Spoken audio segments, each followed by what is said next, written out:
Live news 24 में हूँ वीरेंद्र कुमार। आज हमारे साथ इंजीनियर आईपी गुप्ता जुड़ेंगे, जहां आज संभवतः जमुई जिला का पहला प्रत्याशी जो आज चुनावी दंगल में कूद पड़े। लगभग 100 गाड़ियों का काफिला, हजारों लोग, जहां ये जा रहे हैं भीड़ इनके पीछे पीछे दौड़ रही है। क्या कुछ मुद्दा होगा?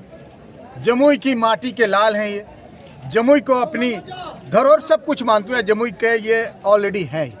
तो क्या कुछ बातें होंगी, क्या कुछ चुनावी मुद्दा होगा? अगर ये सांसद बनते तो जमुई को किस रास्ते पर ले जाएंगे? बने रहिएगा हमारे साथ। सबसे पहले स्वागत सर हमारे चैनल में आपका। Thank you.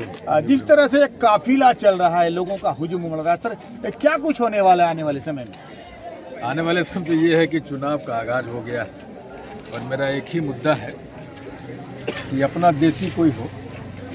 और हम पिछले जब से लोकसभा बना है जमुई, आप देखे होंगे कि जमुई में थोड़ी भी रत्ती भर भी बदलाव नहीं हुआ। तो इसलिए नहीं हुआ है कि जो सांसद बाहर के बनते हैं उनको इस धरती से, इस मिट्टी से कोई लगाव नहीं होता। उनके पास कोई विजन नहीं कि हमें करना क्या है, या उनको करने आता है या क्या करना वो पता है। जमुई की लोकल मुद्दा देश का मुद्दा बने और हर एक आदमी यहाँ के लगे कि वो सांसद है। अगर आईपी गुप्ता सांसद बन जाते हैं तो एक एक आदमी को लगे।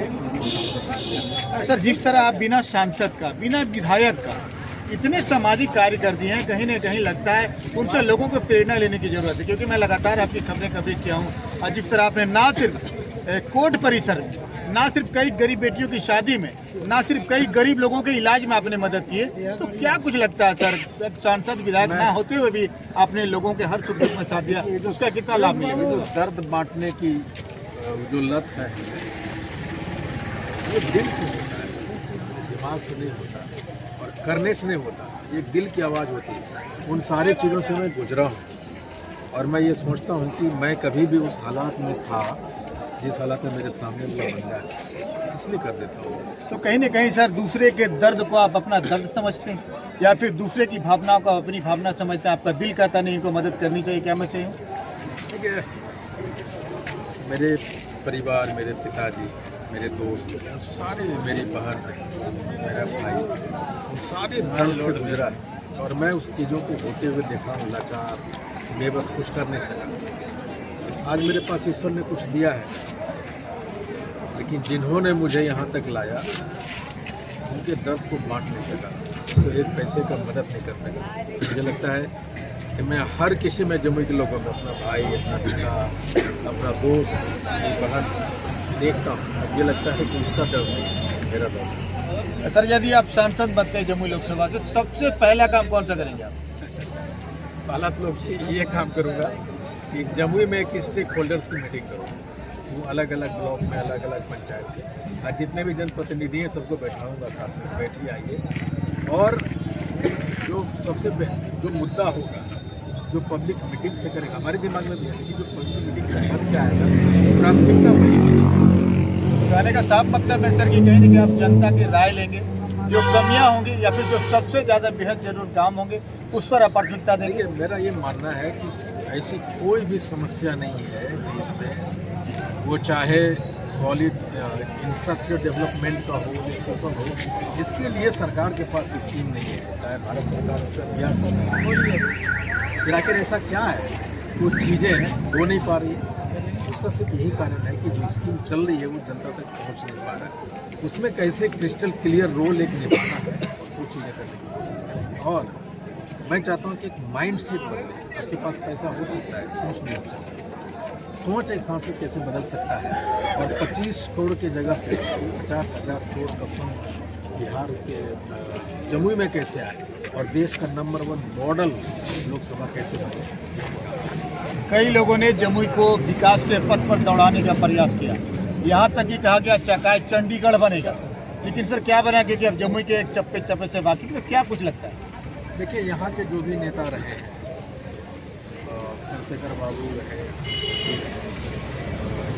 सराय की पूर्व मंत्री नरेंद्र बाबू हैं, विधानसभा अध्यक्ष तिवारी बाबू रहे, और जो भी नेता रहे, उन्होंने उनके योगदान को नकारना असंभव सा काम है। इन लोगों ने बड़ा मेहनत किया है जमुई के लिए, और उन्हीं लोगों के कामों को मुझे आगे बढ़ाने का अगर मौका मिलता है तो मैं निश्चित करूँगा। लेकिन ये है कि अपने अपने तरीके होते हैं काम करने के, और वो हम लोग करके दिखाएंगे। All the best sir. आपने देखा इंजीनियर आईपी गुप्ता, इंद्रजीत गुप्ता ने मीडिया से जुड़ते हुए कहा कि जमुई का बदलना, जमुई के चप्पे चप्पे की हमारे पास खबर है। जमुई की हर एक जनता से मैं जुड़ा हुआ हूं, और हम नहीं, अगर मैं सांसद बनता हूं तो जमुई की एक एक जनता सांसद बनेगी। अब देखना दिलचस्प होगा, जिस तरह गाड़ियों का काफिला, जिस तरह जनता का मोह, जिस तरह लोगों का प्यार, जिस तरह लोगों की भीड़ इनकी सभाओं में उमड़ रही है।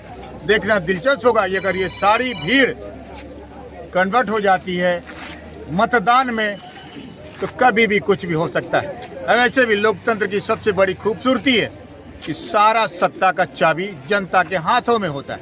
अब देखना दिलचस्प होगा कि जनता कौन से बटन पर मतदान के समय में अपनी उंगली दबाते हैं। वीरेंद्र कुमार की चकाई से ग्राउंड जीरो रिपोर्ट निश्चित रूप से देखिएगा। साथ ही साथ आईपी गुप्ता से हमारी खास मुलाकात निश्चित रूप से देखिएगा। नहीं कर सकता, ये बात है कि नहीं? खैरा का जो खैरा का आदमी है वो खैरा के लिए जितना सोचेगा वो जाजा के लिए सोच पाएगा? नहीं सोच पाएगा। लेकिन वो वक्त आया है, मैं ईश्वर ने मुझे एक राजमिस्त्री घर में पैदा किया। मैंने वो सारी चीजें देखी है जो आपने देखी है, जो हम सब ने देखी है।